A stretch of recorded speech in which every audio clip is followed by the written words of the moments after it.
No shirt, no shirt. All right, guys. Welcome to a new podcast. My name's Joeingram1, aka Chicago Joey. This isn't a Poker Life podcast because we're joined again by a man who does not wear a shirt today. They call him debatably the best heads-up Nolan player in the world. They call him WCGRider, aka Douglas Polk Power Poker Podcast. Welcome, Doug. Welcome, people out there. What's going on with you, Poppy? What's up, guys? I'm glad to be back on the cast. It's been too long. It's always too long, Joey.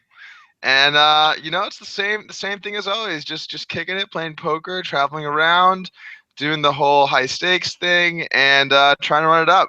Well, what's new with you, dude? What's good? Doug. Okay, before we get started, what's up with your shirt? Where's your shirt, kid? What, you been working out? You've been hitting the gym? Yeah, man. I'm hitting the gym lately. Getting real big. I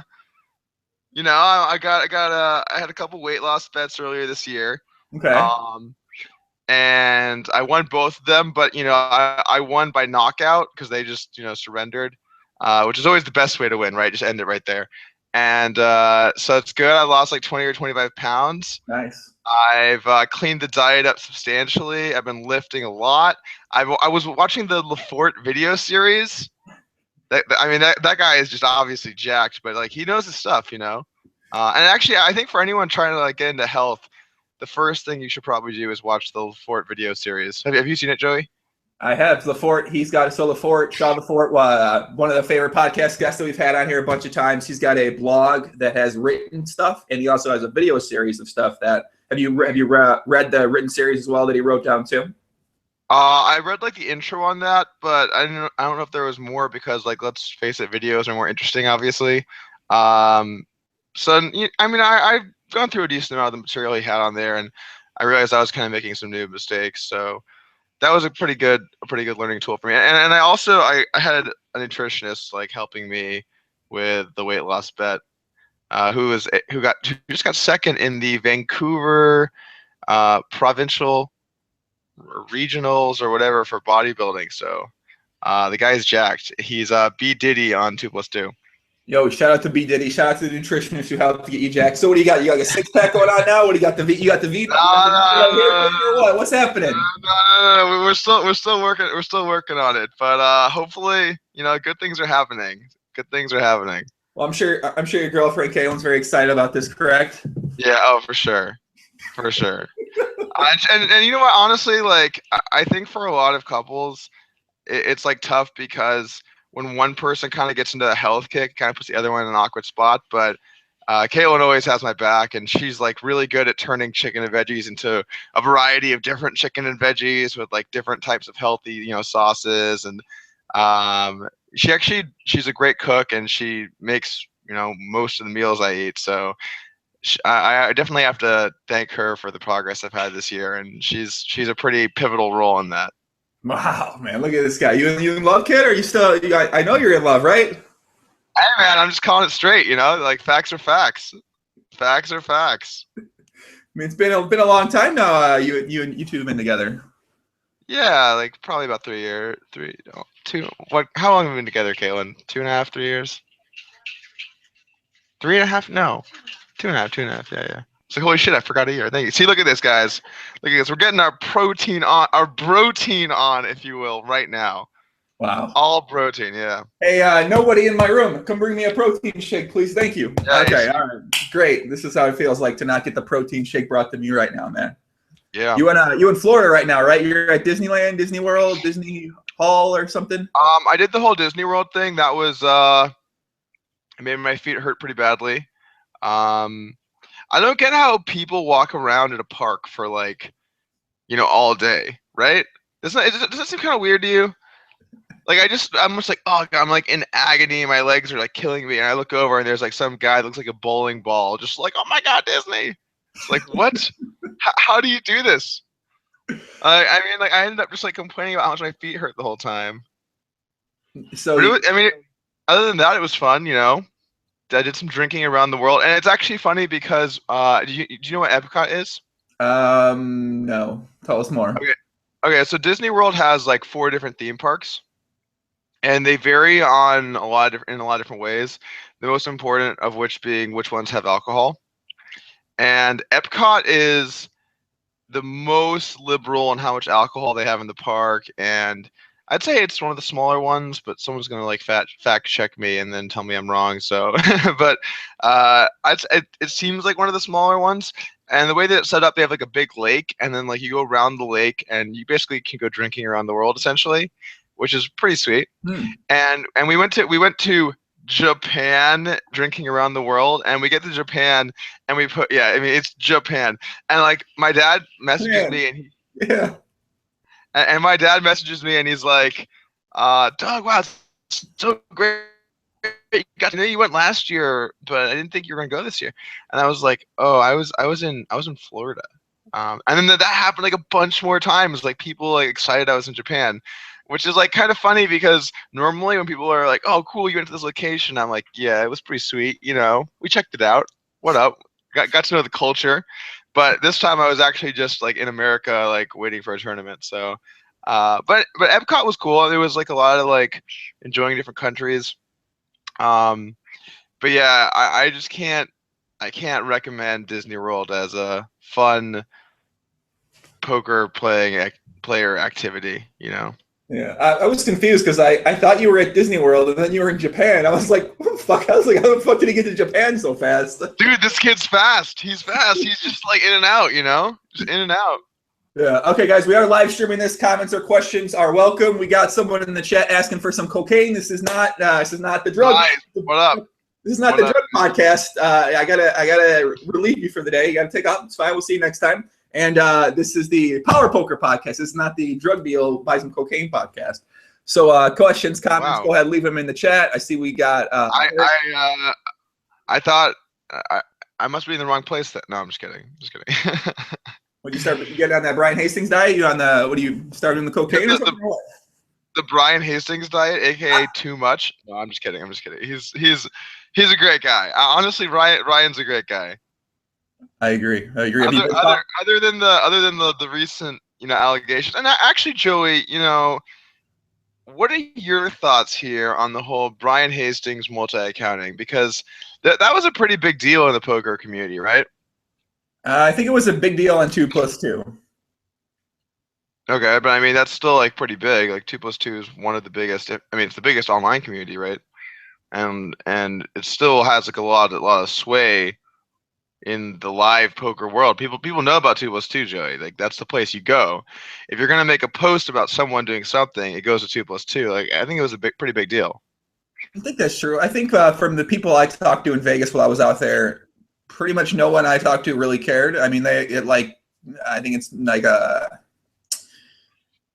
Brian wasn't the only person doing it, or he's still not the only person still doing it. So I pretty much, a lot of people I talked to, no, I mean, obviously some people were like, yeah, it sucks, but no one was really as upset as they are on 2+2, where they're like, accident, gunshot to the head, let's kill this motherfucker, give him the death penalty right now. So spoken like a true multi-counter.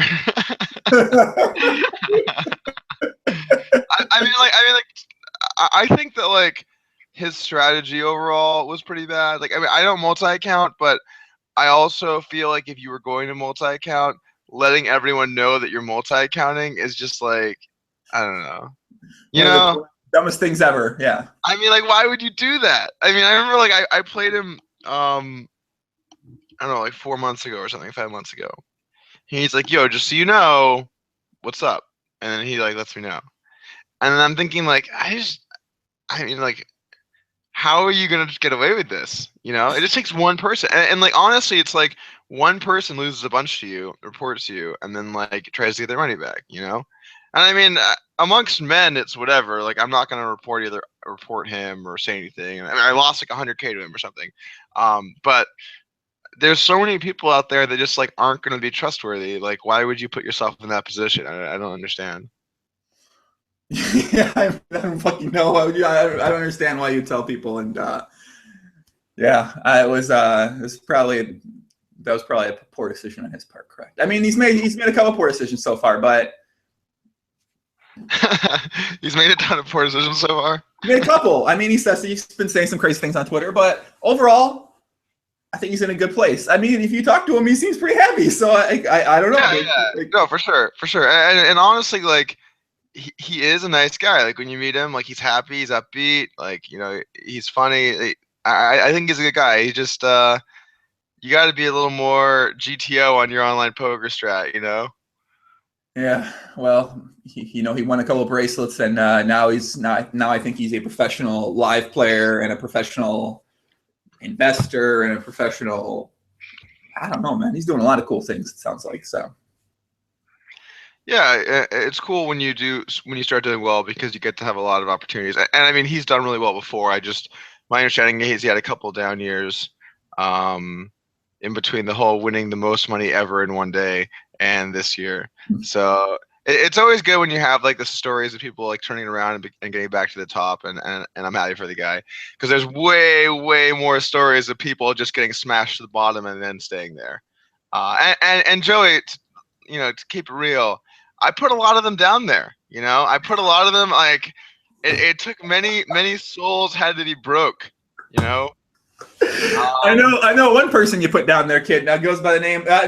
People might not remember this name if they didn't follow the no limit six max and full ring games back in the day. But a young man from Australia, I believe, you put down there initially.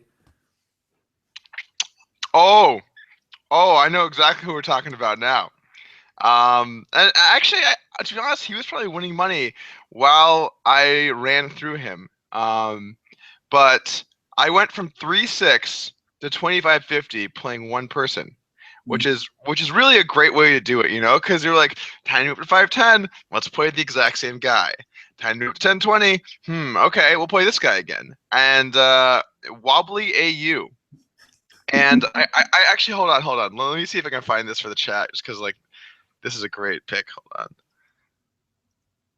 Oh, I'm gonna do my best, guys. I'm gonna do my best to find this for you. Give me like 1 minute. Let's see. Oh my god, this picture was so great. Where is this? Oh man, where did it Shout out to the photo, by the way. You know the photo, right? Remind me what the photo looked like again. Oh, it was like him and his girlfriend playing like Guitar Hero. It was like great. Oh my, why can I not find this? It was on Liquid Poker. Mm-hmm. You were a Liquid Poker guy. You should know this. You should know this, Joey. This is your domain. I don't think I really followed Wobbly AU very often, though. All right, I'm not gonna really be able to find this, I don't think. But the clips were he put a pretty embarrassing photo out of him and his girlfriend, and I made it into an MS Paint that made its way into I don't know if it was NVG or BBV or whatever, and so he like basically like lost a bunch to me and then quit me and like would never play me, and he'd kind of grim me on blinds and stuff. And then I made like an MS Paint and it said like Guitar Hero in the background, and I like edited it out and I put sit out over guitar. So it was like sit out hero, and then like all the options were like play Guitar Hero, and it would be like sit out, and the next one would be like something else, and they would be like Grim the Small Blind, and it was just like a bunch of stuff like that, and like him rocking out in guitar. Oh, I thought it was a great one. But yeah, we had like a little bit of rivalry, but it was back like Joey, like it was way better. It was way better like 3, 4, 5 years ago, because people, they died. Like you played them and like it was heads up for rolls. Like someone's gonna get smacked down. Like and the way that you played was you fast played everything, right? Like people weren't trapping. Like trapping is like so like 2015. So it was like if you get Jack 9 and they get Queen 9, and then the flop has a 9 on it, like that was blood. That was blood in the streets. It was like raise 3-bet call, C-bet raise jam call, and then like the guy with Jack 9 got stacked. So like, you just had way more sessions where it was like people won or lost like 20 buy-ins. And like he was like one of the people along the way. There was actually like a lot of guys back then. It was good times. It was good times. But we're gonna get a little bit off topic, talking about crushing the souls of our enemies. Where were we going with this before? We're talking about Hastings getting back to the top. I think I'm happy for the guy. I think his online poker strategy needs a little tweaking, but he's a good poker player, and I got to play with him a little bit this summer, so good for Hastings.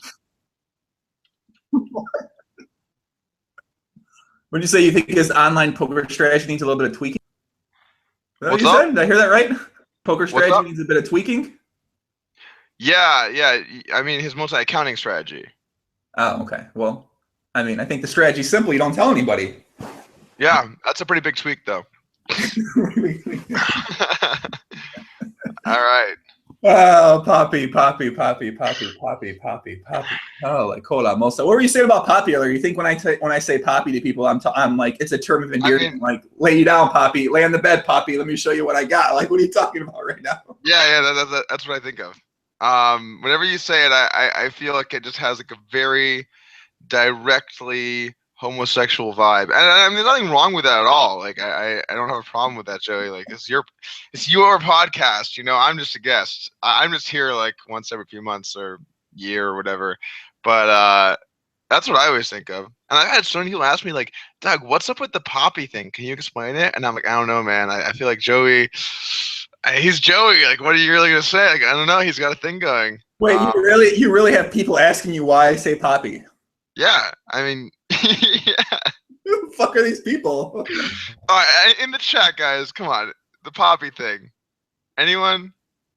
Well, I mean, you're not the first person that may or may not have said something about. They're just confused. Yeah, they sometimes get confused. Everyone's got their own word. Some people have friend. Some people have hello. I have puppy. I think it's like Yeah, it's your shtick. It's your whole thing. It's I get it. It's got a nice little Latin flavor to it. I'm one of the biggest Latin. I'm very. Yeah. That's true. Yeah.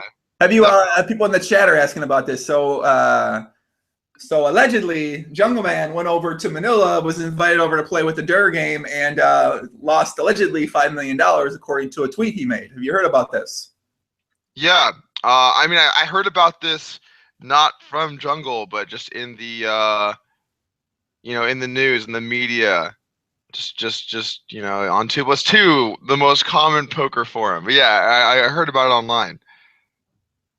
I've actually been kind of hearing about these games running for a little bit now, and I'm just like, just call me paranoid, but the number one thing I always try to make sure in poker that I get is like a fair game. So I never play home games. I never play at sketchy casinos. If I think it's close, I just sit out. I mean, I've just had enough problems where people are trying to scam me that, and I'm not saying the game was a scam. I guess I'm kind of implying that by saying that, but I just, the whole thing just seems a little bit off to me, and I just would rather be playing in places where I know, like, I'm playing on Poker Stars, where there's no way that someone could have come into my house and hacked my whole cards and could see them. Or I'm playing at the Bellagio, where there's, I'm kind of joking, obviously, but you know what I'm saying, Joey. You know what I'm saying. I'm getting myself like a fair game, right? And it's like you go to like Manila, and you play versus just these like I guess Asian people, I suppose, right? They're there, and you lose $5 million. It's like, okay, well, what happened and where was it and who are you playing versus? And just like a lot of questions that I don't think the answers I would find satisfactory. So I don't know. I personally don't know. It seems pretty fucking cray though. That's definitely for sure. That's a lot of money, and I don't think I will ever is a strong word, but I certainly haven't so far lost that amount of money in really any string of anything.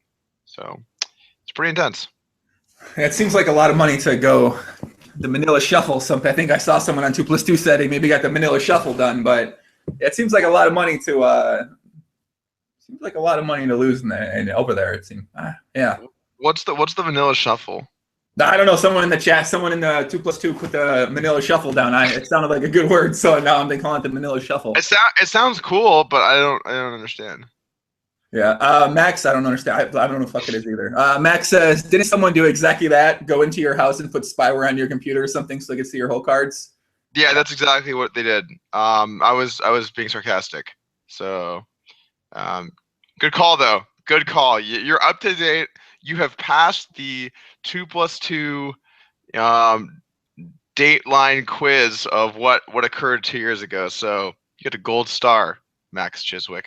Do you have an updated Jungle Man impression for us? No, I don't. I don't have an impression. I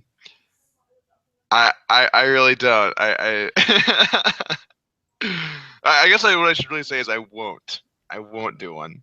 You won't do one. Okay. Yeah, I mean, like, in the past, like, I find that like Jungle and I have had like a lot of animosity, and there's been some anger and some back and forth and what have you. But my new strat is just to try and keep it chill, not say anything mean, and not take part in mean things, and just keep it professional and leave it at that. It's the best way to be. I love the Jungle Man. I'm anxious to have him on another podcast and hear about this $5 million loss, because he tells it like it is on the podcast when he comes on.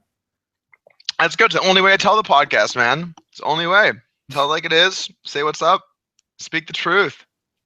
How's the Evil Empire going? I think Fees took a break from poker. I'm not sure what exactly JMO's doing right now. Shout out to JMO though, by the way. Yeah, what's up with the Empire, man? How's it going with that? Jason, is Jason in the Empire? Is Jason less officially in the Empire? Oh, for sure. And just take a step back, talk about the Empire before we talk about Jason specifically. The Empire is still licking our wounds a little bit. We got pretty fucking hammered in high stakes tournaments this summer. I think that's the correct terminology, actually. Because like I think we had like 11 runners in like the one drop in the 500K, and we just bricked everybody. So I mean that's millions of dollars, and we had a lot of it, So the Empire will get we'll get along. Like we'll find our way, and we're not hurting. But it's just it was a little bit of a sobering experience, and I think we've learned that we're gonna have to try and work harder, and we will make it back to the top of tournament supremacy. I know we have the tools, we got the right people, and I'm looking forward to trying to own some noobs in Florida and in Barcelona. As far as Jason Les, and someone made this point, which I thought was great, that the Empire has Jason Les and Jason Mo. So it's like less and more, which is pretty great. But yeah, like Jason he's one of the more, I guess, unsung heroes of the Empire. He's not like attacking people on Twitter or making the first 4 letters of his Twitter account CUNT. So you don't hear about him. You don't hear about him quite as much as some other people that I may or may not be referencing someone, or maybe I am. But he's a full part of the Empire, and him and I guess Dog are really like they're sort of the more upstanding, nice guys of the Empire, and definitely deserve to get a shout out in that. Yeah, I'm sorry, you mentioned another player. I don't recognize that name. Who did you say? Oh, sorry, Big Dick. Oh, Big Dick Donger Kid, BDDK. Yeah. Shout out to Big Dick, man. Yeah, of course. Of course the Big Dick. What's the Big Dick been up to lately? He's been just doing his thing. Just doing his thing. I think he was in Seattle for a little bit. He's gonna be in Vancouver soon. He's doing this trip with us. He gets in today. Actually, yesterday he missed his flight here because he just got his. We got these like credit cards where you get into like all the airport lounges and stuff. And he like gets to the airport, right, and he's got like an hour. And he's like, okay, well, I could just go to my gate and make sure I get to my flight so that I don't miss this very important tournament so that I can make some money. He's like, or I could go check out the lounge, right?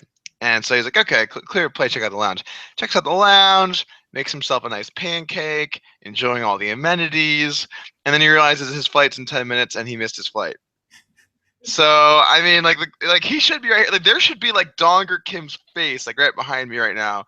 But instead he gets in today. But he's getting here, and he'll be joining us on this trip through these tournaments.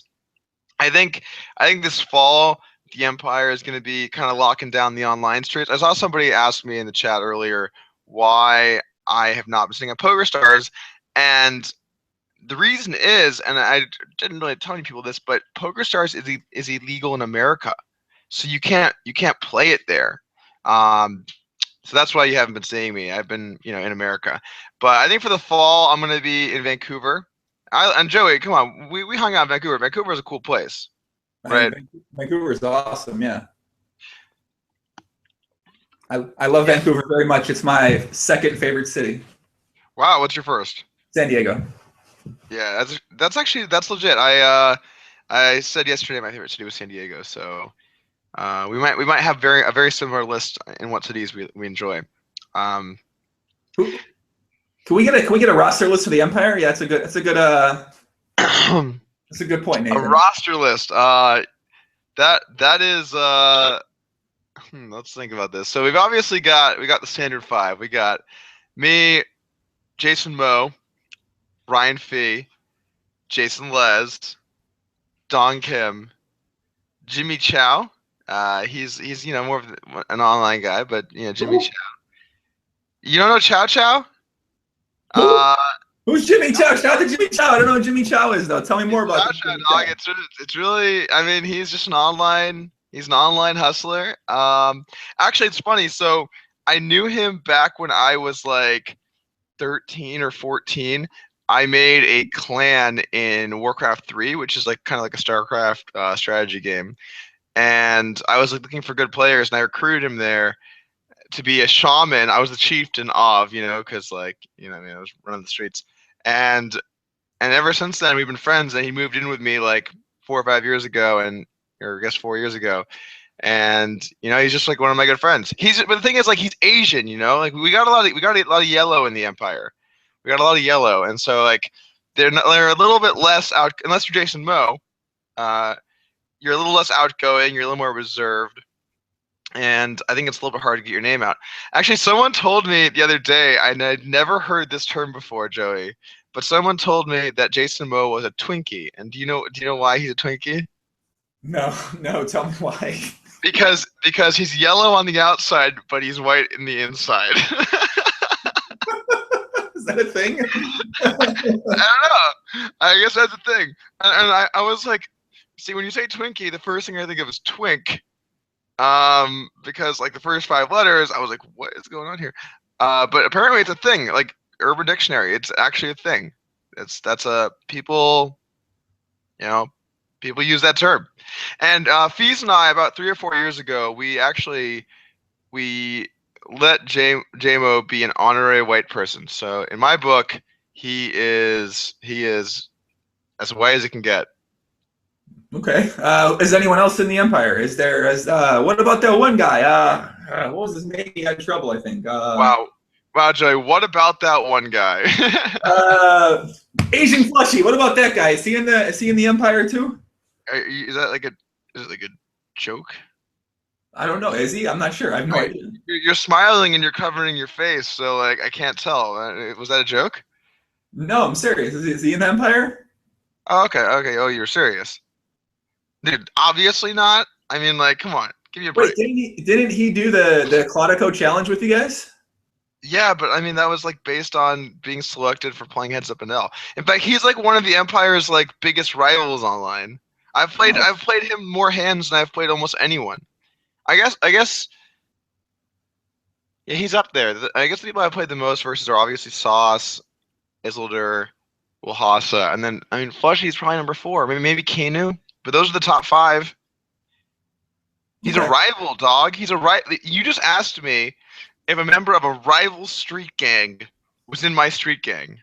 He did the Claudico challenge with you. I thought you guys were I thought he was one of your guys or something like that. Nah.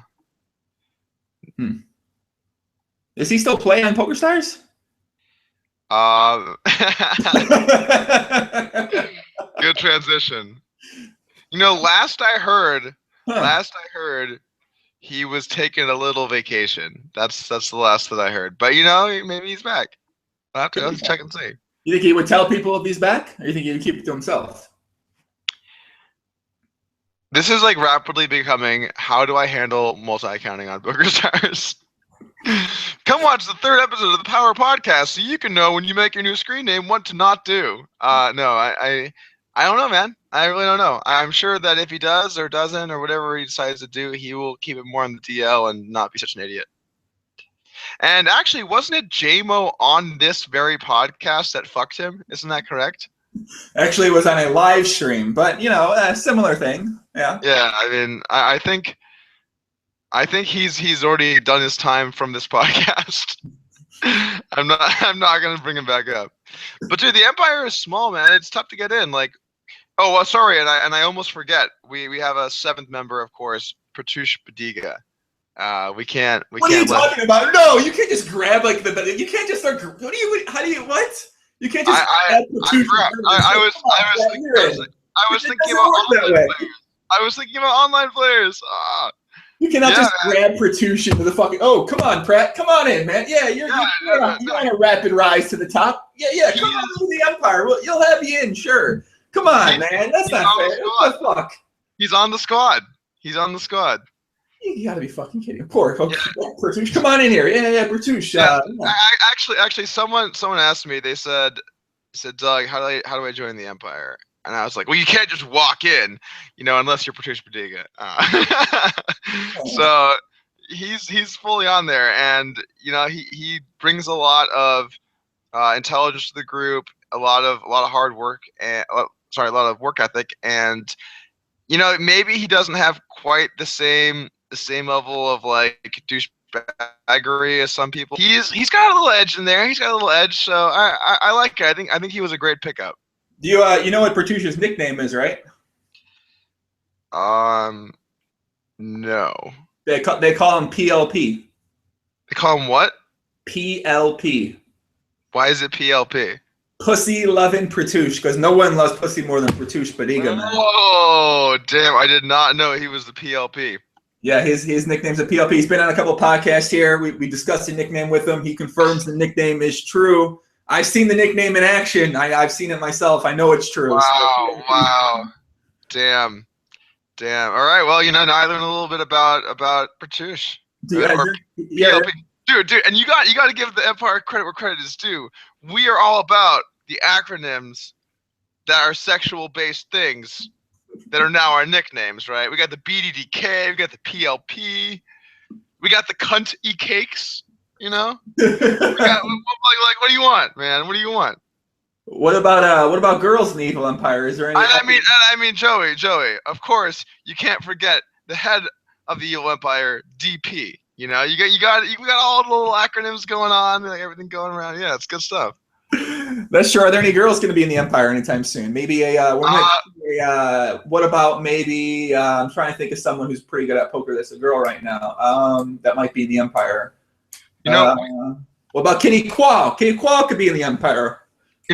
She does keep it real, and she does. That would be a reasonable pickup. That would be a reasonable pick. I just see. Okay, Joe, and this has actually come up a couple times now. But I just don't know if the Empire is ready to cross the gender barrier. Because like the problem is like, if you're gonna be a female and you're gonna be in the Empire, you've got to kind of be a bitch, and you gotta like rep what the Empire is about. You can't no pussyfooting around here. It's got to be like legit, like. And so I guess Kitty is not a bad option, but it's just I don't know. I'm still on the fence of whether we should make that move. You want to see some results, is what you're saying, right? I want to see some results, and I want to see some fire. I want someone. And then the only female that, okay, so when it comes to playing poker, let's be real, all right? There's only one female poker player that we know. You like where this is going, Jay? I already like where this is going. Go ahead, Doug. Go ahead. You like where this is going? There's only one female poker player that really ever played legitimate poker with good players. And I think that the only person that you can really say that's done that is Mr. Y. The PokerStars Pro. I mean, she's not anymore, but she was for a while. And she always played like 10, 20, and 25-50 on stars. Like unless it's a guy, is it a guy? I'm not sure. It was supposed to be a girl, right? Allegedly a woman, correct? Allegedly a woman. But she made her way to like the highest stakes, playing in like really tough games. And yeah, she wasn't like crushing 25-50, but she did really well at 10-20, and she held her on 25-50. And she played in, when you play 20-50 no limit on stars, you're playing in the toughest game online. That's in no limit, not to take away from PLO, but with how tough 20-50 no limit is, that is like the toughest game on the internet. And she so like I think like she was real legit. And every day at the tables, JMO would be like, "What's up, babe? Like, what's going on?" Like he's just like get a little chat going over here. I can't remember what he was saying, but I'm sure like he'll tell you he liked to get in there and like try and talk to her every day. It was good stuff. But she, as far as I'm concerned, she played like a man. She was good. She's Oh, they're gonna be mad about that one, Doug. Okay. They're gonna be mad about that comment right there. You better not make these guys mad. They're gonna get mad. All right, I'm not gonna make these guys mad.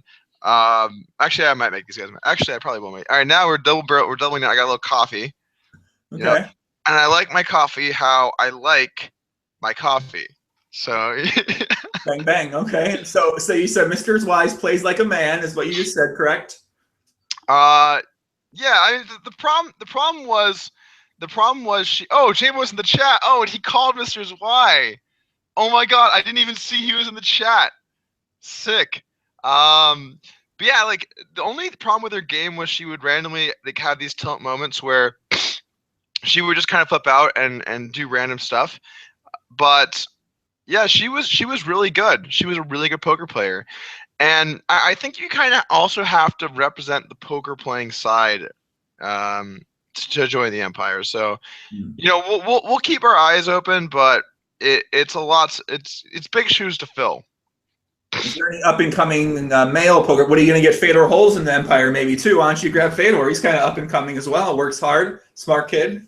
Yeah, he is. He's a smart kid. I like him a lot. We've hung out a few times, and he's got a good head in his shoulders. I think he's already kind of in like his own cruise, and they got like the Deutschland people and what. Oh my God, dude, Joey, you're in Germany. They don't live here. They live in Austria, buddy. But that's okay. I understand what you're saying. But they're German. Correct. They are German. That's why I came here. So maybe what's really going on here is you have become an undercover German spy. And what you're trying to do is loot me for my information to relay back to the Germans. And you thought that I wouldn't figure it out. I'm insulted, Joey. I'm insulted. That's very, you do know who else I met this summer as well. I met one of JMO's fiercest rivals. The Bellagio?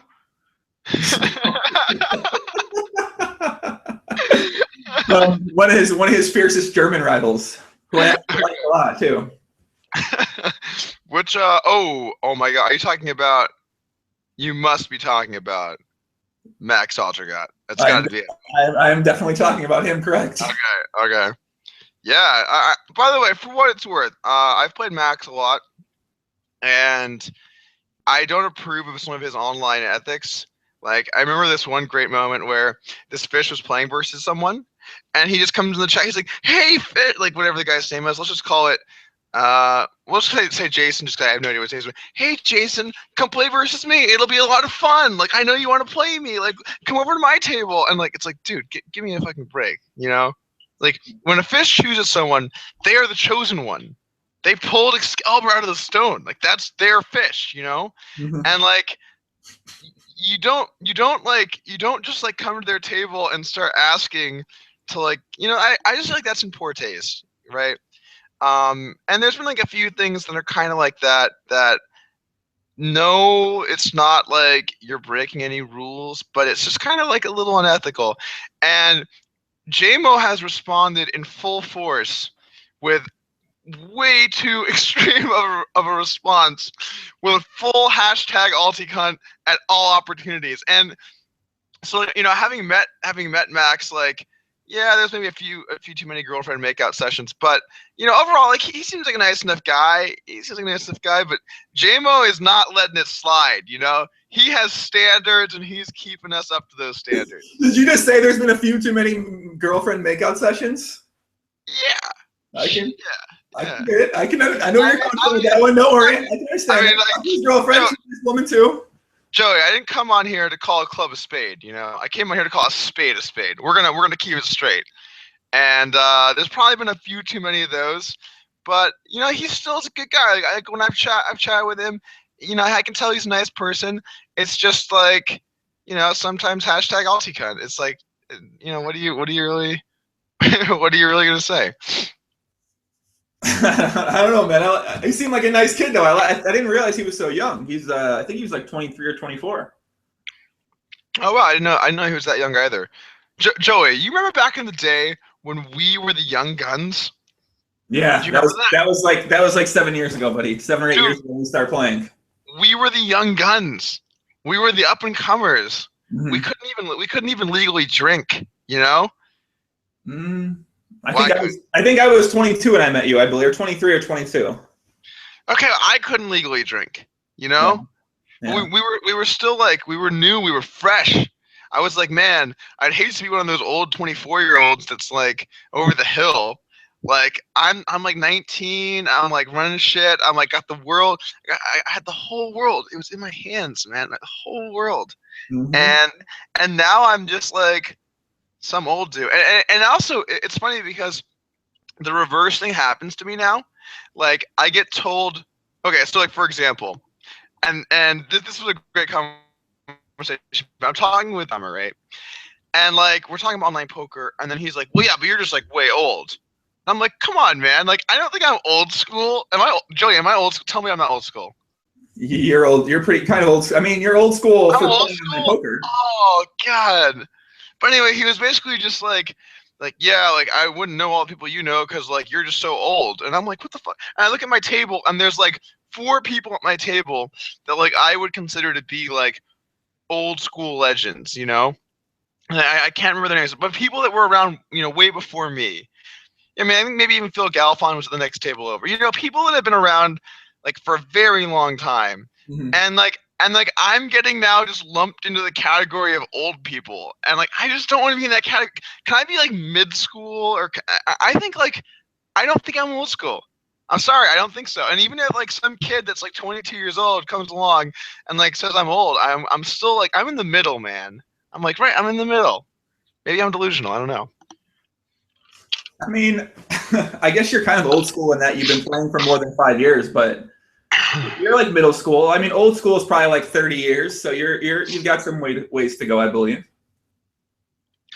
Yeah, I guess my first major rise in online poker was in 2009. So I guess 6 years is definitely spanning some time. But if you look at a lot of the names that are well known in the community, a lot of them are way older than that. Like Tom Dwan. I mean, he's old school, right? Come on. He's old school. He is old school. CTS. Phil Galfond. Ben Solsky. Isaac Haxton. Come on. Oh, wait, who? Ike? Hollywood Haxton. I know him. You know Hollywood Haxton? Oh, so we've got more sticks going here. We got some more sticks. Yes, of course, Hollywood Haxton. Okay, Hollywood Haxton. All right. Anyway, basically, like when I look at most of the people that have kind of made it big in poker, I feel like I'm newer school than a lot of them, right? I mean, I guess you. Joey, dude, have my back, man. Come on, back me up. Back me up. Let them know. True teller, if you're listening right now, I am not old school. All right. Joey, yeah. Yeah, okay, you're not old school. Yeah, all right. Okay, cool. You're new school to the high stakes world, but you're not old school in terms of like playing high stakes for 10 years, old school. True. I mean, I haven't done that, so that's definitely true. Yeah. All right, so Joey, let's talk about you a little bit. We've talked about what you're up to lately. Well, what's new in the life of Joey? Because the last time we actually met up, and we didn't get a chance to really meet up this summer, a lot going on, but and I didn't go to EDC. I wasn't feeling it. Wah, wah, wah. But so last time we met up, we went to a 3-star rated Michelin restaurant. 5-star. Let's get it straight, but it's fine. There's no 5-star Michelin. Dude. Well, whatever the hell, it's a 5. I don't know what the hell it's rated 5-star on, but it was a nice restaurant that's slightly more expensive than any restaurant should ever be. Well, let's just get it straight. It's a 3-star Michelin rated restaurant, which is what I said. So let's get it straight. And then we went there and we spent a lot of money with the way too much money. Way too much money. Way too much money. But it was fantastic, right? And you were dating. Well, what was her name? I don't remember her name anymore. It was a while ago. Her name was Erin, I believe, at the time. Erin, okay. So since then, I feel like you've been like on the move. You know, you've been in and out of places. You've been dating people. What's new? How's the love life? You know, and that's really why I'm here is to get the update on the Joey love life. Well, kid, you know, split up with Erin. Oh, kid. Oh, the kid. We dropped a kid on you now, kid. I split up with Erin a while ago, and you know, I spent some time in Vegas for the World Series of Poker. I spent about a month out there. I met some nice young women that happened, and maybe they might be involved in poker somehow. And you know, nothing came from that, luckily, and nothing serious came from that, luckily. And went to a music festival in Belgium. I made a last-minute in call, and I've been hanging out with that specific person now for about a month now. It seems like, yeah. And now I think I don't know. Have you got the bug, man? You got the love bug over there? Is she watching? You watching this? No, I can't see. Hold on, let me see if she's watching right now. I think I might be ready to go. You know, I've been here for a long time. Nice. I'm glad, man. I'm glad. How's the poker been? You been playing poker? I've been played online in a little bit, and I'm kind of taking a complete break from the poker and trying to focus on doing other things with videos and just creating stuff. And I was in Vegas for a while, and I took like maybe a couple weeks off, and I was just partying a lot and hanging out with all the PLO community guys and hanging out with random people from poker and talking to different people. And I sort of realized how much fun it is not to play poker. I played a little bit of live out there. Actually, I played a lot of live because I wanted to figure out how exactly live poker was and live PLO was, and I had some fun playing live. But you know, the glory you get from poker is just, you know, it's very tiny, and the glory you can get from doing other things with your life, I think, is just much greater and much better feeling. I'm getting a little old, man. You know, I'm 30. I'm sick of when people ask me what I do. You know, I don't want to say I'm a poker player anymore. I'm an online poker player anymore. I'm trying to diversify my life and diversify exactly what I'm putting my focus on. So I'm trying to. You can still say poker player, dude. What's wrong with that? Well, what's wrong with, like, when people start hating on saying poker player? I don't get it. Like, sure, poker playing is cool. You know, maybe it's not cool in the same way it was cool when you were like 18 or well, I guess for you 22, 24. But it's still cool in like the public eye. It's still something interesting, right? And honestly, like, you got to pay your dues here. Like, you're here because of poker, man. I agree. Poker gave you this. You don't want to pull a Dan Coleman. You know, like, you're here. No, I don't want to. And I think you got to recognize that, like the game has allowed everyone that we know in this community to be where they are, and we should be thankful for that. And I'm proud to say that I'm a poker player, because it's not who I am. I'm not like Doug Polk only plays poker. That's my tombstone. Only ever played Hold'em. No, I'm just kidding. But really, like, poker allowed us to have the things that we have and be the place that we are, and for you to be able to do this wonderful news segment that news segment. What the news segment? I don't know, news segment. Like, we learned about stuff on here. I learned stuff. But yeah, so like, I don't think that it's uncool to say that you're a poker player. I think it's totally fine, right? What's the problem with that? No, I don't think it's uncool to say. I think it's just it's sort of like when I bought my BMW, right? When I first had my BMW, I was fucking excited. I'm like, I got a BMW convertible. I'm the man. And now, like, you know, 6 years later, it's not very cool anymore to me. Like, I want something new. I want something different. I want another challenge. I'd like to pursue something else. Well, I mean, that's just because of BMW. It doesn't cost as much as other things, right? And that's like almost like a direct monetary evaluation. It's about the dream, man. It's about the dream. And I used to know a little boy that dreamed himself. Mm. His name was Joe Ingram. No, And no, he I dreamed still, that one I still have dreams, that Poppy. one day he would play in the biggest nine-handed games on the internet. And no matter how big they were, he would still punt a stack off for no reason.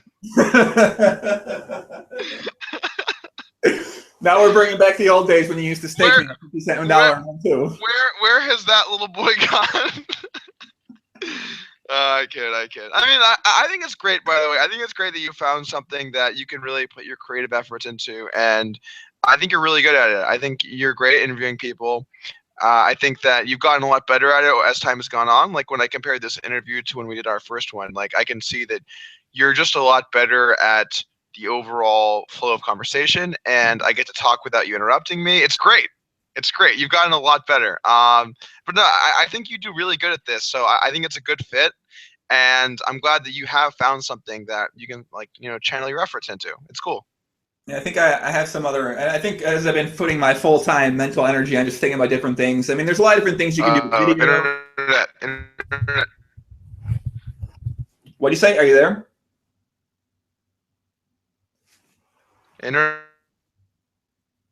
Do. Am I frozen or are you frozen?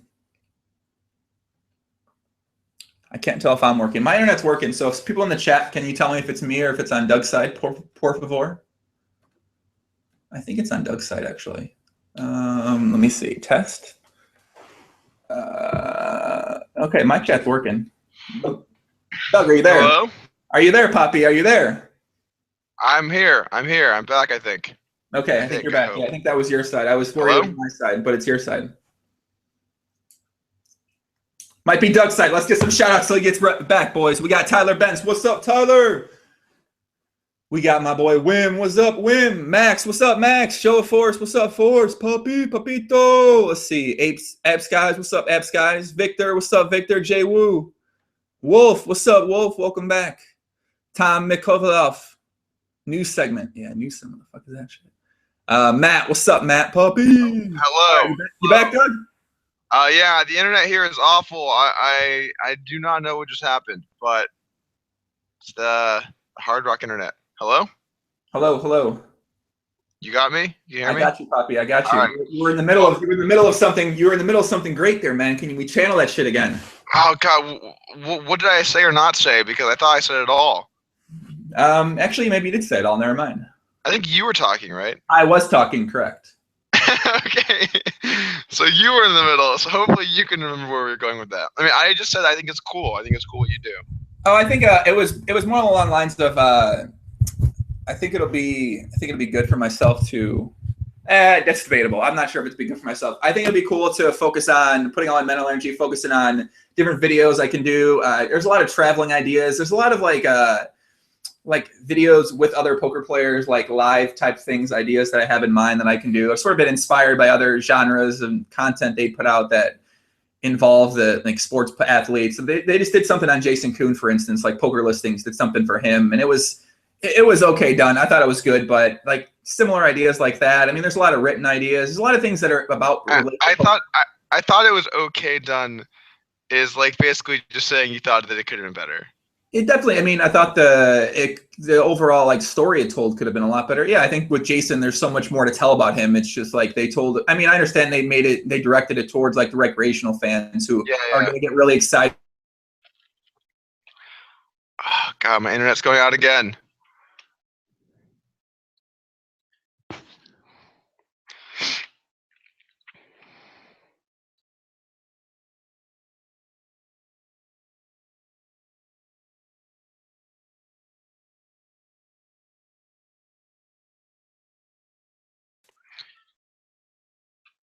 Joey, hello?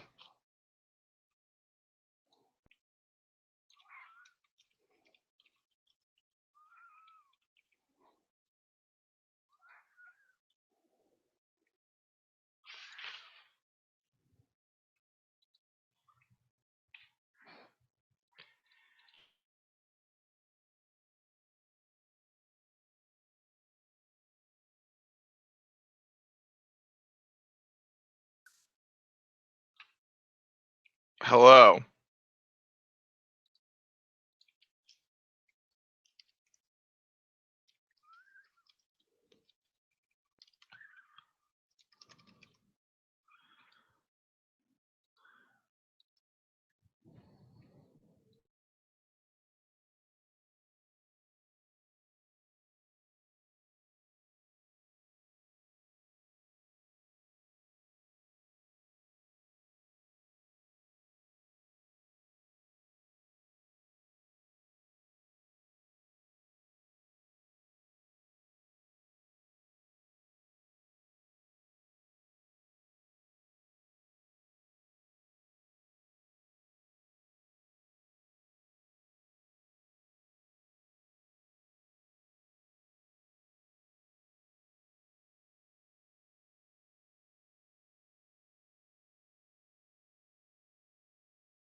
Hello? Oh wait, think I'm back. If you can hear me, say banana in the chat. All right, I think Oh, you're back my too? out there. This German internet, Poppy. This stuff is not reliable, man. It's not. It's not. You can hear me, right? We're good? I can hear you now, buddy. All right, cool. All right. I gotta get out of this country. Yeah. I was about to rap on camera, so it was about to get ugly. Oh, you're gonna rap on camera? Let's hear it. Go ahead. What about freestyle? Well, I gotta get a little bit. No, definitely not freestyle. Dude, white. Check it out. I did this rap for my high school back in like 11th or 12th grade. Now I was gonna like bust it out to like fill some airtime, but well, luckily we didn't have to go there. I gotta get back home. I gotta get my regular internet going on here, man. Yeah. All right. Yeah. What happened to your? Yeah, you were supposed to. I know we were talking about the other thing, but let's get out of that. What happened to your podcast you were doing? You had a little special, your own little specialty thing going on Bluff over there, right? Yeah, I did like 1 or 2 episodes. I can't remember, and then like shit just went down. Okay, so all right. So just to give like the full story, I only did it to begin with because my boy, seriously serious, who seriously puts out like the best videos for poker stuff. He asked me to do it, and I was like, okay. If he was going to be editing and doing like working with it and everything, so I was like, okay, yeah, I would love to do it and be part of something that you're doing like that. But you know, like I guess like I was mainly doing it because he asked me to, and I wanted to get my name out, and so it was cool. And we did an episode, and it was great, and I was happy with where it was going. And then like a couple weeks go by, and he's like, "Yeah, I'm quitting Bluff. Like we're having problems, and like I don't want to be part of this anymore, whatever." And then he's like, "You can keep the cast if you want." And Bluff like didn't even really contact me. Like I'm sure I could have done it if I'd wanted to, but it was kind of like I would now have to do a lot more, and I wouldn't have someone working with me that I thought was really good. And like it just, you know, the pieces just weren't there. The pieces were just kind of falling apart. So I decided, you know, might as well just can it right there. And you know, I enjoy it. Like I like talking, and I like talking with interesting people. But I just don't know if I have the consistency to try and do that while running so many different poker things and being involved with so many people playing poker and trying to play poker myself, and like I still work very much full time, so it just wasn't really the optimal situation for me to try and continue the cast. Mm-hmm. That makes sense. You realize this isn't hard to do, right? I mean, it's easy. I call you up, Doug. Hey, let's do a live stream. We're doing a live stream. It is hard when you consider how much time you have to spend doing it. What do you mean? How much time do you think you spend doing it? Well, I already spent an hour today. So true. You only get so many hours, Joey. Like, you're gonna be awake for like 14 hours. If you do one of these every day or two, we're talking about a lot of hours, and those hours add up. And time is money, and money means you get to upgrade your car from your BMW that you don't like anymore. No, I don't even. I haven't even driven in like a year. I don't even need to drive a car. I'm ready for a minivan. Like I'm done with the whole car. I'm ready. Minivan. Oh man, dude, you're like waving the white flag. Yeah, I really. Anyone that drives the minivan, like they're basically just like driving around like waving the white flag. Like I'm all right with the fact that I drive a minivan. It's that time. Motivation, man. Motivation. I'm trying to get that motivation, Anyway, I can get motivation here. Exactly. I kind of want to take my shirt off, too, now that you have your shirt off. I mean, Let's do it. Let's do it. You want some nip? Up. Nope, no nips. No nips. Yeah. No nip. Actually, it's on Twitch, right? On Twitch, you're not allowed to have your shirt off as a guy. Right. This is not Twitch. This is YouTube, man. This is the spot. This is the place. So if I wanted to get my, show some sensitive male areas. If you want to do that, go ahead. It'll be good for NVG. We'll put that thread up. Go ahead, show. No. I want to leave a little bit to the imagination. Yeah, Caitlin, things are digressing over here. we really are digressing for sure. All right, so anyway, before like the whole like disconnecting and getting off topic and stuff, like you got to really do in life what you love to do, and I've met a lot of people with poker where, and I think fees actually kind of falls in this category a little bit, where it's like poker, they kind of realize that while they're really good at poker didn't really fulfill like what they needed, for. Oh, you just gonna walk away, Joey? You just gonna leave like that? I can't. I'm like Joey. I'm pouring my heart out over here. I can hear you. And you just stand up and you. I gotta put a shirt on, man. I gotta put a tank top on. I can't handle this. All right. Okay. Anyway, but yeah, for some people, poker doesn't really do the same. Doesn't have the same reaction, There you go. Fucking dude stretching out the camera, boy. That's all it is here, man. It's fine. It's good. I agree. Go ahead, dog. I couldn't look at this shirt anymore. I had to take off my fucking hoodie. I had to put on a tank top here. All right, let's get the arms out. Let's get the arms. Oh, what's that over there? Oh, what's that over there? No, I'm just kidding. So anyway, for some people, poker doesn't really, they can't really function with it, and it doesn't flow well with the lifestyle they're trying to live. So, like if you got to get out of the game, you get out of the game, but you got to remember what let you get where you are, and that is poker. And we are all poker. Joey, you are poker. I am poker. Jason Moe is poker. So don't forget that. Well, obviously, I'm not completely leaving poker. I'm still very involved in poker and a lot of poker content, poker people, poker things. So it's not like I'm just like, hey, fuck poker, I'm out of here. Man, you were kind of hating on poker there a little bit. Yeah. I was there. I saw it. No. I still like poker. Poker's still fun. I've met a lot of nice people playing poker at the live tables on the internet, and yeah. Midlife crisis, man. Am I 30? When can I go through the midlife crisis? Midlife? I believe that happens in your 40s. Okay. Right? Someone correct me if I'm wrong, but I believe that's a 40s, not turning 30. I feel like turning 30, you're still like pretty solid. You're in a good position. Okay. Makes sense. Okay. Makes sense. Yeah. I'm trying to look at my list. I wrote down 3 things for this podcast with you because I knew I wouldn't need my list for anything.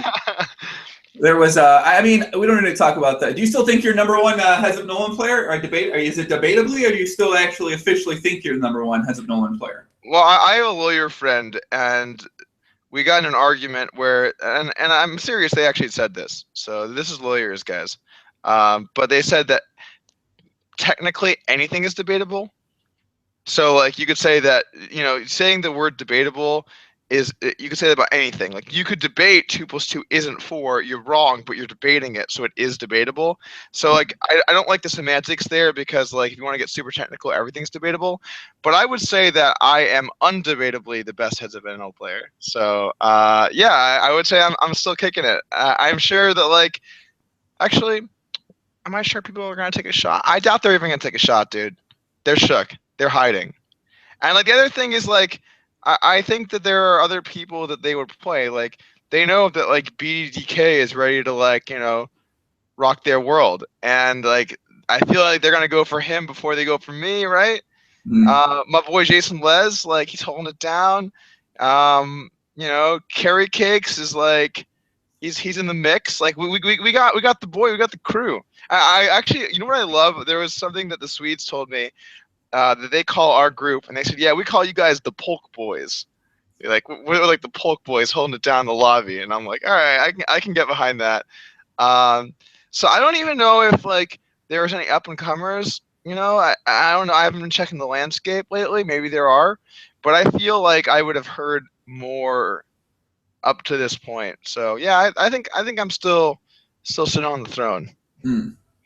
Okay. Well, I'm gonna. Have you ever played Guys the Guy screen name Bamboo Eater before? I've actually met him, and we've never played. No. I think he's been kind of slowly moving up the ranks. I saw he's been battling people at 25, 50, 51. I don't know if he's on the BDDK WCGRider battling you guys yet, but I think he's sort of moving up the stakes. Yeah, I think I've seen him in the lobby, trying to claim some territory. And I'm sure that if he wants a match, everyone in the Empire is ready for a match, but I just don't think we're going to see it like it was back in the day where people died. I don't think it's going to be like that. I think maybe a few buy-ins here or there. Maybe he'll like play the lowest person on like a list of whatever people he's decided is the list, but it's not like it used to be, Joey. Well, I'm going to have him on a podcast next week, and I'll ask him about this. He was my old roommate back in San Diego back in the day. Nice. Seems like a smart guy. Yeah, he's a very nice kid. I'm excited to have him on the podcast. I don't think he's ever actually. I know he had like a little blog back in the day on Deuce's Crack, but I don't think he's ever actually gotten himself out there at all. So I'm excited to have him on. We'll see. You should ask him if he'll do a show match where I play him and you commentate. Okay. We'll have a power poker show match. What do you say? A power poker show match. So he'll play you on the show, and then I can commentate on the match. Yeah. I got to remember. And we can do it with live webcam. That's an idea. Okay. I mean, I remember. I'm coming up with ideas, Joey. I'm just coming up with some ideas. During the BDDK versus TC from the UB match, I was trying to watch that, but it was like I couldn't watch No Limit. It was just the most boring thing I've ever seen in my entire life. So, Yeah, no, it does take a lot of skill. I agree with you. It does take a lot of skill. Let me see. I saw. Oh, Joan. We're on the same page there. What about Chao Ren? You think Chao Ren might come back claim some territory? An eyebrow raised? No, he won't. It's done. He's done. That's it. Officially done. I told you I had the streets on lock, two-stepping with my hand on my Glock. Hey, what up? No, he's not coming back.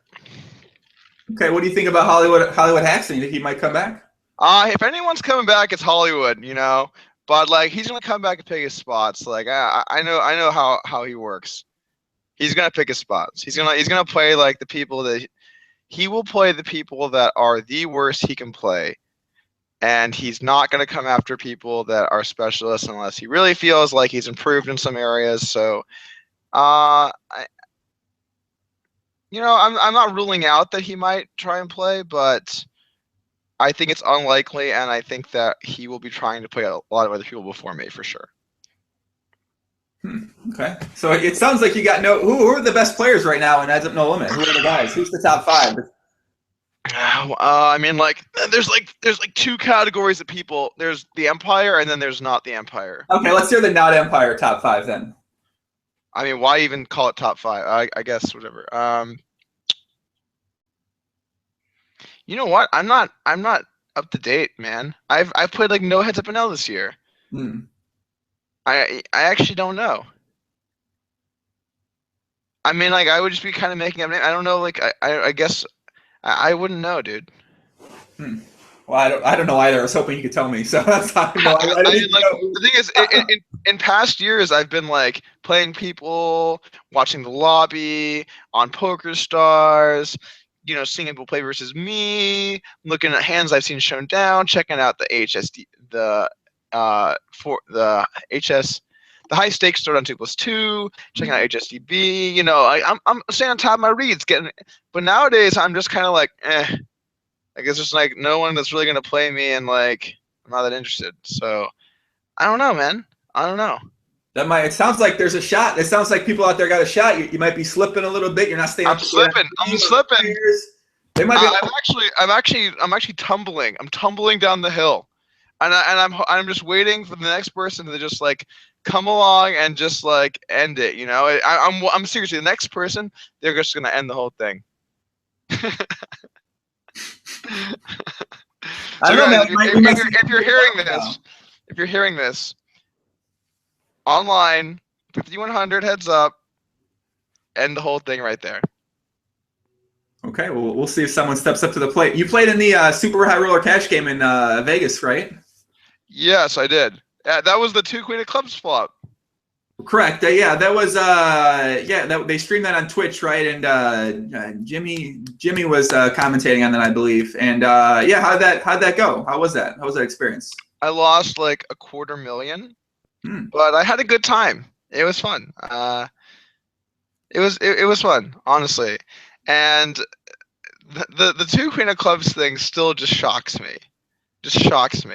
For those that don't know, there was a hand where they dealt out. It was on the board. There were 2 Queen of Clubs, correct?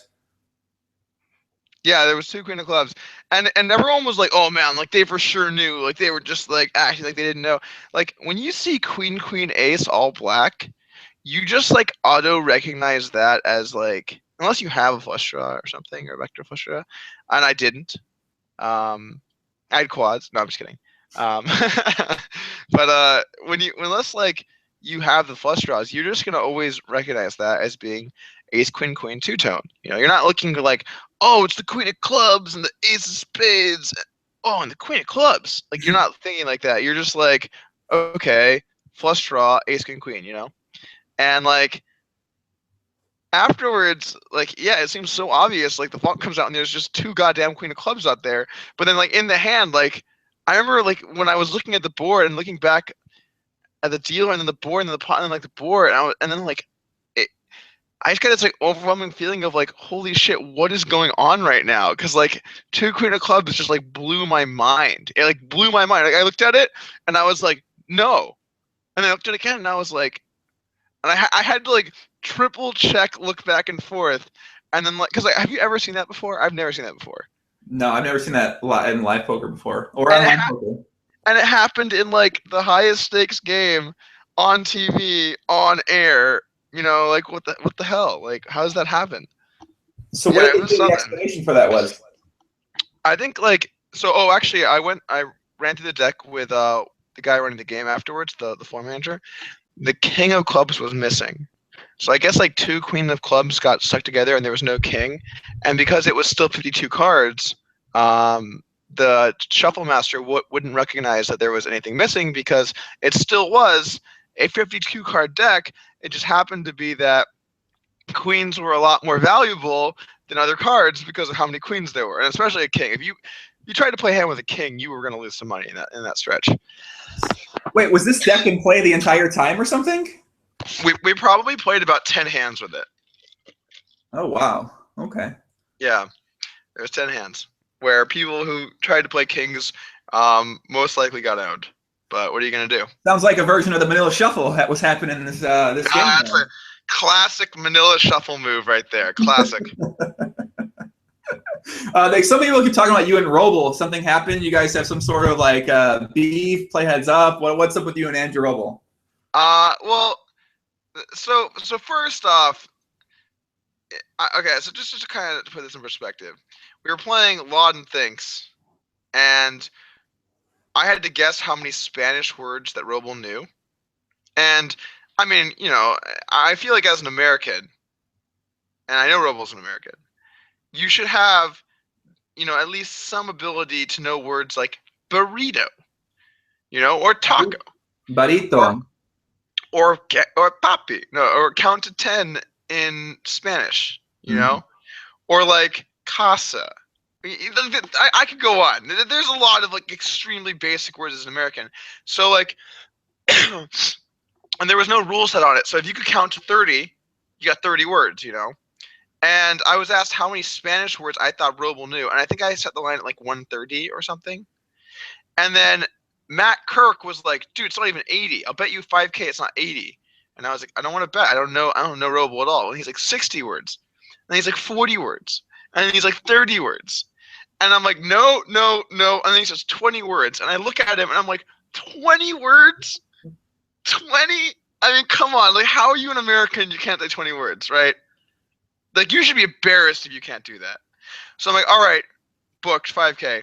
And like, Robo, how many words in Spanish do you know? He's like, and then like, he basically, like, I'm going to be honest, I feel like he was kind of trying to fuck me over because like, he didn't even really try, He basically just like wasn't going to try.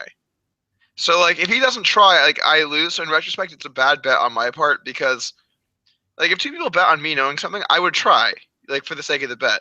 But apparently everyone else doesn't think that way. They think that it like, oh, I'm just not going to like do this. So, I mean, basically he just sat there and didn't do anything. And like, I'm like, dude, come on. Like, you can do 20, like name some Spanish words, like, or, like you got, like name something. And he couldn't name anything. And then I lose 5K because like, he's not even trying really. And then like, he's like, oh, well, when am I going to get paid for this? And like, more or less just kind of being a dick about it, I think. You know what I'm saying, Joey? Like, help, you should help the bet out. How can you not know uno, dos, tres, cuatro, cinco, seis, siete, ocho, nueve, diez? How can you not know those 10 right there? That's 10. How do you not know 10 right there? Exactly. 10. Boom. Anyway, then it comes out his girlfriend is Mexican. Oh. His girlfriend is Mexican, and he doesn't know 20 words in Spanish. Is she like, from, what? Like, is she an import? Is she from, like, she... By the way, Mexico is a Spanish word. So, like, I mean, you're at one right there, right? I mean, come on. Give me a break. And then so he's refused to try. He tries to get me to pay him to do it. And I'm like, look, I'll give you 2K if you like of my 5K now because I'm trying to get anything to get it going. And he's like, oh, so now I'm supposed to just do this for like 2 big blinds in this game where like, and I'm like, okay, you know what? Like you successfully ruined this for me. Like I'm fucked. Congratulations. Like, yeah, I just feel like he was being kind of a douchebag, I think he was pretty clearly being a douchebag. And then actually, funny story, right afterwards, I ran into him at a Mexican restaurant for dinner. So like right after not knowing 20 words in Spanish, he's gonna order something, which by the way would be in Spanish. I just kind of felt like I just felt like the guy didn't like me and was like essentially just like if it was a different person, maybe he would have tried. But he decided he didn't like me and wasn't gonna try because it's me. And there was several different points where he like berated my play. He's like, I don't understand why people like how you play. Like you just stream at every hand and like you just re-raise all the time. And like he just kind of made fun of me a little bit. And like, you know what? I'm not gonna be confrontational. But then eventually I was like, let's just play heads up, man. I'll play you heads up. We can do it in this live whatever. Like, I mean, I'm definitely gonna win like over a long sample. So whatever you want, let's play live. And then like, I don't know if there was the runaround or he said yes or no or whatever. I mean, when people respond, they don't mean anything. They're just not going to do it. And then, but by the time I got to know him because I was at my 500K table the next day, he was a bit nicer there, and we ended on like good terms. And I don't really hold any animosity towards the guy at all. It was just like I felt like I was kind of being judged for like no reason when like I had been nothing but nice, And like I still can't believe the 20 Smash words thing. But past that, it just felt like he's like critiquing my play and stuff. When it's like, I really don't care what you have to say about my play. You know, it's like whatever. It doesn't really matter. Sounds like he was kind of giving you a little big time treatment there. Like he's old school, you're a little new school guy. Like you're not that good. Yeah. I've been playing these games. These are my games. Like you ain't you play online. Like it's not a little big time. That's some big time treatment right there. Yeah, you try and big time the new guy. You know, the new guy in the vlog. And by the way, it definitely felt like that. It was also kind of ridiculous because no one at the table was bought in for more than like 350K or 500K. Excuse me. And he just buys in for like 1.5 million. And it's like, not only is there no point to doing that, now if the guy to your left decides to reload to 1 million, you're in a kind of annoying situation, you know? Oh, sorry. It's okay, man. That I think buying for 1.5 million is a pretty big time move in that spot too. It's like you're showing your big time to the table. Like, but it's like so negative EV though. It's like, I'm just going to make my stack a target by allowing everyone else better opportunities to make profitable decisions. It's like, it's not always about knowing or showing how big your dick is. And Dong himself has told me that. Really? If Dong says that, it's got to be true because Dong would know. He's confirmed. It's confirmed by his girlfriend. That's confirmed. Confirmed. I don't know. I gotta see it to believe it, man. I don't know. I gotta no pause. No, whatever. But I gotta see. I know, man. You know about the initiation sequence into the Empire, right? No, tell us more. I'm just kidding. Do you feel like you've gotten that treatment from a lot of live players? Do you think is he like the only person you feel like you felt that way around? There's been other players too. You know, I think that there's like, I think that there's definitely something where certain people have responded to me in like a very negative way, and for the most part, like I find I've had like pretty good experiences with poker players, and like the high stakes guys tend to just be like cooler, nice people. But there's something that I think triggers in people that are more competitive, where they feel like by me saying I'm so good, or me proving I'm so good or whatever, that I'm basically just saying they're bad. And so like there's on many occasions I just meet someone and like I can just tell from like the first thing they say, like, this guy doesn't like me. He's trying to make this a me versus him kind of thing. And like he like they're just kind of being a dick for no reason. And like trying to be a nice guy, you know, Joey, like I just try and make friends, right? I might like joke around online and like whatever, but when I meet someone, I'm polite and I'm nice to them. And I just don't feel like it's like that in a reciprocal manner. And I don't want to like make a list. All right, Joey, top 10 douchebags. First up, no, I'm just not going to do that, you know, because like there's really nothing to gain there. Good idea. But on more than one occasion, I've had people just be like completely ridiculous to me. And like, I guess that's just like kind of what it's like when you're telling people you're the best, I guess.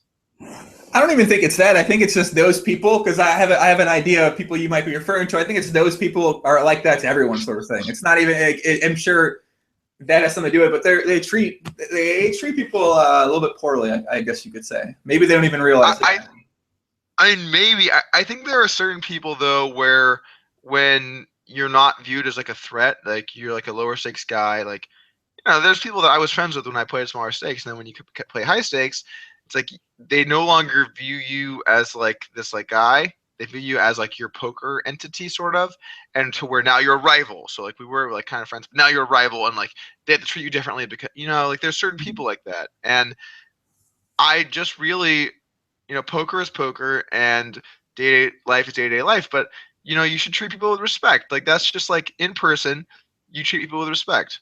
Online is just all for the lulz, but like at the end of the day, I'm only going to be a dick to someone if they like treat me like a dick, you know? Mm-hmm. Have you been playing a lot of the live cash games as well, or was that 500K experience your only time really playing in the super high roller games? I play almost no live cash, almost none. By the way, Joey, I'm like losing my voice and like starting to cough a lot, so we're gonna have to like keep this short, you know. I can tell, man. You're coughing over there. You got like the drug hangover cough happening over there, or something like that. Right. Which, as we all know, is what happened. It actually does happen if you do certain things for a sustained period of time. You start coughing really bad. Wow, you don't say. Yeah. Oh man, hey, okay, so we'll wrap it up. We'll get it done. We've been going here for a little bit. You have anything else you'd like to add? Anything else you want to throw in there? We could take a couple questions from the crowd. Let's take a few questions, guys. Take a few questions. Take a couple questions from the live stream audience out here. Let's see what we got. We'll let them catch up a little bit. It's usually a little bit of delay. Fridlanian Schlambazon says, I think Robo's pretty cool, actually. Yeah, I don't know much about him. I don't know enough to say what I don't know. He seems like seems pretty cool from what I mean. He seems, I guess, who doesn't seem cool from you see them on TV except like film. He seems like he's not cool at all, and then in person he's not very cool at all too. So. I like this question, so let's take it. Hi, guys. I have an interesting question. What Doug thinks about Mike Sexton's statement saying poker players should dress better at the tables? And you know what? I think it's time because, like, I remember when I was a young oh god, I am the old guy. But anyway, I remember when I was just a young dude at the table. I was like, I'm gonna wear the most comfy cash thing, and like for the 500K, this was great. So for the 500K, they told everyone business casual. Collared shirt, nice shoes. And like, I don't dress formal very often, but I was like, all right, you know what? It's a $500,000 tournament. I'll take this seriously. I'll look nice. And then I get there, and apparently, like, people were like, oh, that's just a massive bluff. Like, no one has to do anything. So, like, a lot of people just showed up wearing whatevs. And the pinnacle of that was Ali Shemian was at my table. And he was wearing this like bright colored hoodie, you know, like almost like a stoner looking colored hoodie, and then like pajama pants, and like God knows if they were flippers or whatever. And I look over and I'm like, Ole, you're really putting the casual and business casual right now. But like, I looked at the Empire, and you know, we were sharp, we were looking good, and I think for the high rollers from now on, I'd like to see us at least, you know, wear maybe like a nice dress shirt and like maybe some nice jeans or something.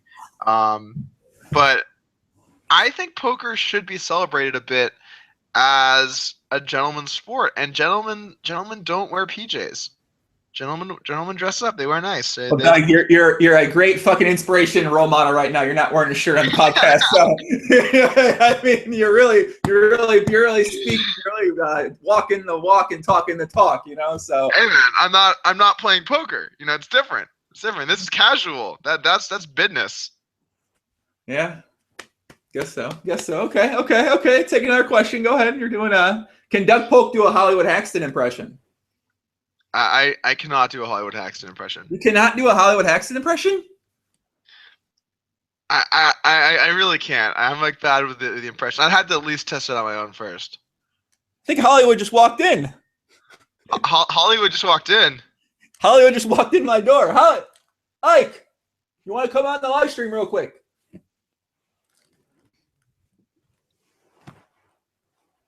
What is going on? Hello, doctor. What is going on?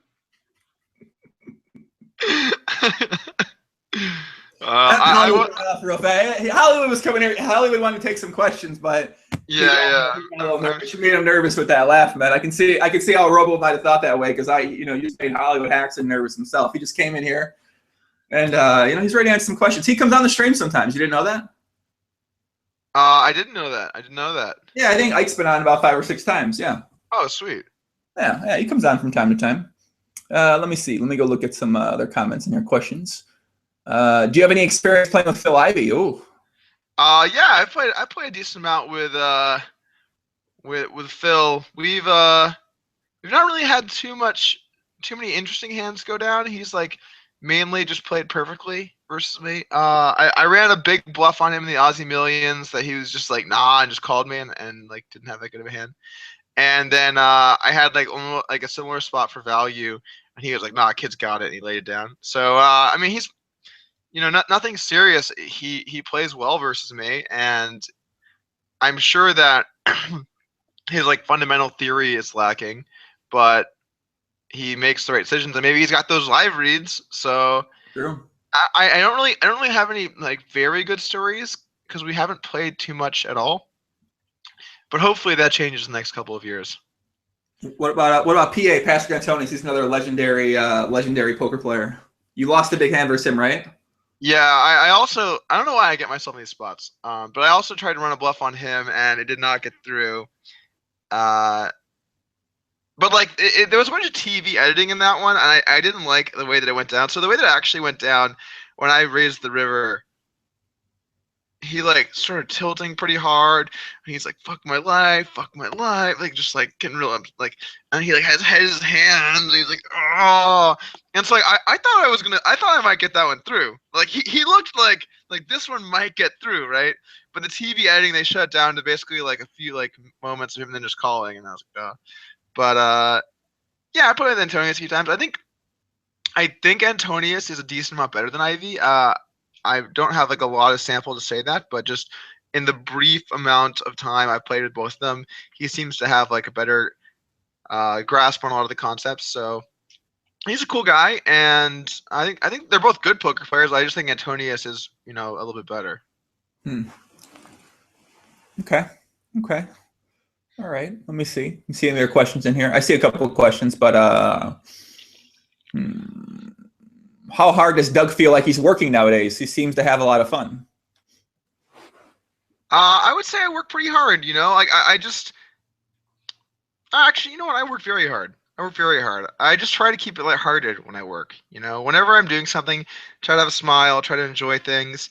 Life's short. There's no point in spending it like being pissed off about like not flopping enough sets or some full ring shit. So like you really gotta try and take it easy and enjoy life. So I work hard though, man. I do a lot of working on my game. I do a lot of playing poker. I do a lot of trying to get into the right games. I do a lot of finance stuff. I mean, like once you have money, like it's got to keep making money, right?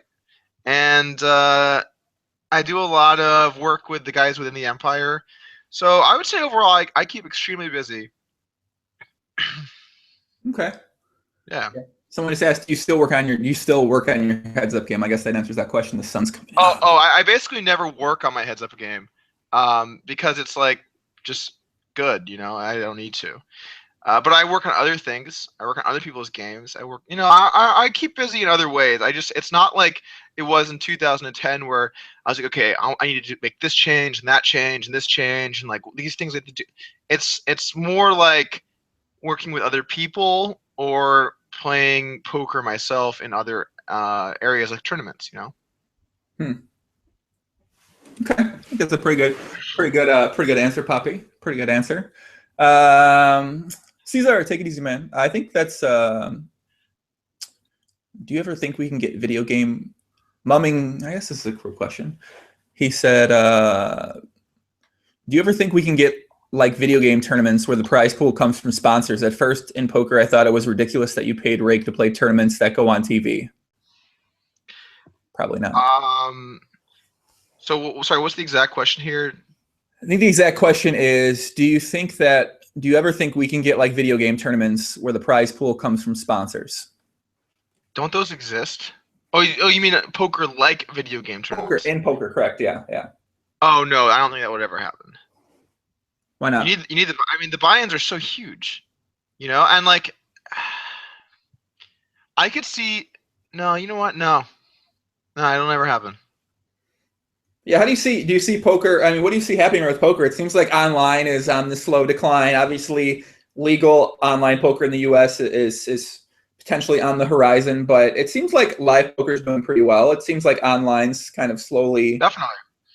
Live poker, a lot of events have actually increased in how many people that have registered. And if you look at the high roller and super high roller fields, those are getting bigger. So overall, I would say that things are going well for live poker. Mm-hmm. Online, there's been a decline, but it doesn't affect me because it declined a lot years ago, right? I mean, not a lot going on either way. So, yeah, I think we'll see more and more live instead of online, but both will still play a role as we move forward. Okay. And last one, we'll do this. Dion says, "Let's hear the wildest Vegas story of the summer." Do you have any wild stories anymore, Doug? I don't think I'm gonna have any. I mean, know. I didn't even go to EDC. You know, I just like didn't I want couldn't to do it. believe that. I couldn't believe you wouldn't go to EDC. I mean, we didn't even talk about you made a. Did you make how many final tables did you make this summer? One or two?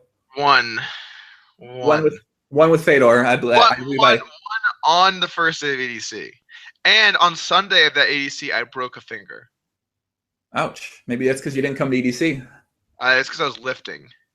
Oh, big time. Okay. Okay. Yeah, yeah. Oh, heavyweight. Heavyweight. Okay. I was grabbing the heaviest weight on my weight rack, um, and I picked it up. The rack like was just built badly. Like it had these like where your hands go for the handle. It had like these metal like spike things like pointed up, and I put the weight down, or when I picked it off the rack, it just like missed like when I put it down originally. I guess I didn't put it on right, and it just like smashed the weight down onto that like metal part of the rack, and my finger was in between, Oh yeah. and I just broke a finger. I Like know how that can happen. I feel like I feel like that's almost happened a bunch of times to me. I just like couldn't believe it. Like it felt so stupid. I just like went to for a weight, grabbed it. It was not quite on there correctly, and I just broke a finger. Like that's so ridiculous. Which finger did you break? I broke my left hand. Was this ring finger? Oh You wow. might be able to still see the impact. See that white? That's like it used to be black and blue. Now it's just white. But yeah. So I had to have a splint on. I think I wore it for part of the cash games or tournaments or whatever I was on. I had a splint on.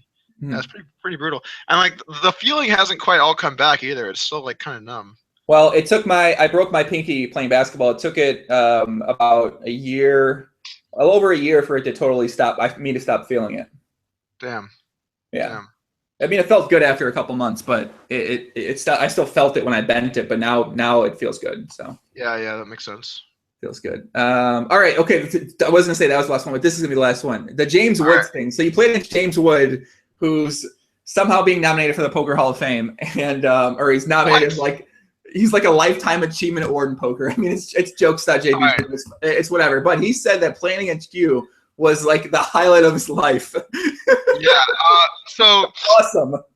So just to give the story, I played in the 3K shootout that Jason Leslie got second in, if I recall. But anyway, so I won my table on day one by eliminating all 9 of my opponents. I remember 8 or 9, I don't remember, but I eliminated every one of them. There was like no people that left the table from anyone else, so it felt good. Day 2, I show up and it's 4-handed to make the final table, and one of the people at my table is James Woods. So.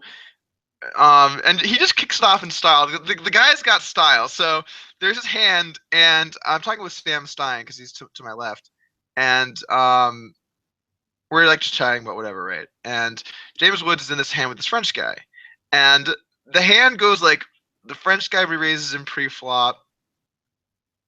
James Woods calls, and the flop is Ace King 4, Ace King 4 or Ace King 2, doesn't really matter, and.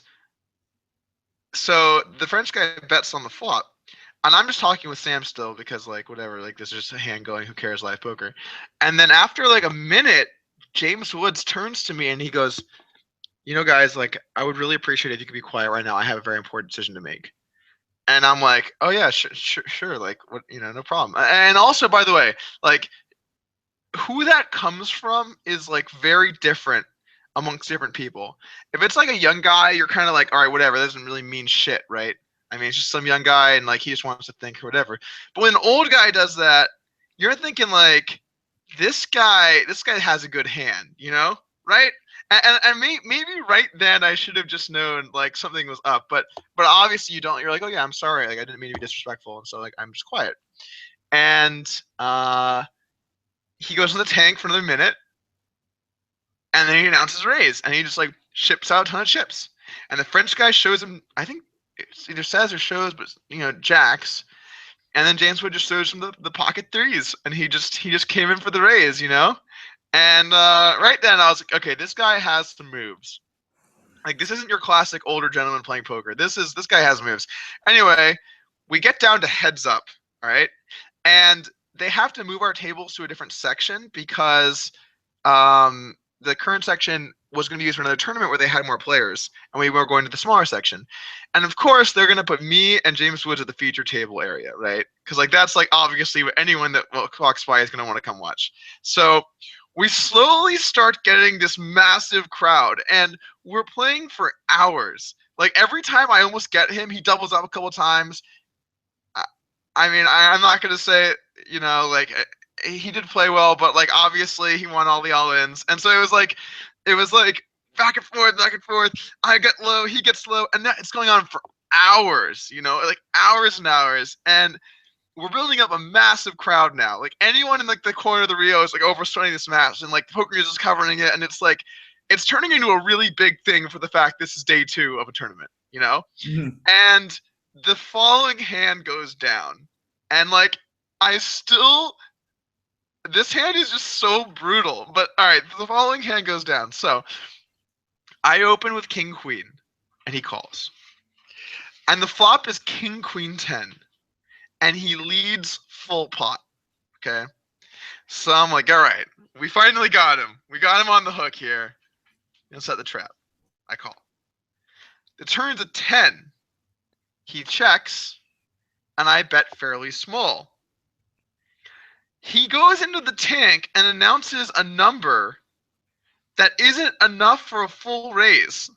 So it's like in between a call and a raise, and it gets ruled a raise because it was like over the halfway point to becoming a raise, right? Mm-hmm. So he min raises me, and I call. And the river is a jack, so it's King Queen 10 10 jack, and he jams. And I'm looking at the board, and I'm just like, what? Like, how am I ever good here, right? Like, if he has an ace or 9, I lose. If he has a 10, I lose. And like, I'm like, maybe like jack 6, maybe. But the thing is, he played so tight pre. That it was just like. And I think if he has an ace or 9, he just always jams the river, right? So I'm just like, oh my god, this is just like a nightmare spot now. And I look at it, I'm like, man, if I fold and you show me the bluff, this is just going to be devastating. And I look back at the board, and I'm like, all right, whatever, I fold. And the moment I muck my hands, right, he just stands up and like triumphantly stands up, and I'm like thinking to myself, this is not going to be good. And he stands up and he shows his hand, which is 8-3 off, right? 8-3 off. The following hand was played with 8-3 off. And he triumphantly slams it down on the table, and then he screams, and that's how you win a bracelet! And then like does like a couple fist pumps, and then he runs around the circle of people, high-fiving each and every fan as they like scream like James Woods, and everyone's like, yeah! And like I'm now down to like, you know, like no chips, and like he's just like, you know, giving people high fives along the rail, and I'm just like, oh my god. And actually, what's funny is after that, I rebounded to almost eliminating him, and then it went on for hours more. Like, I think we played heads up for like 8 or 9 hours.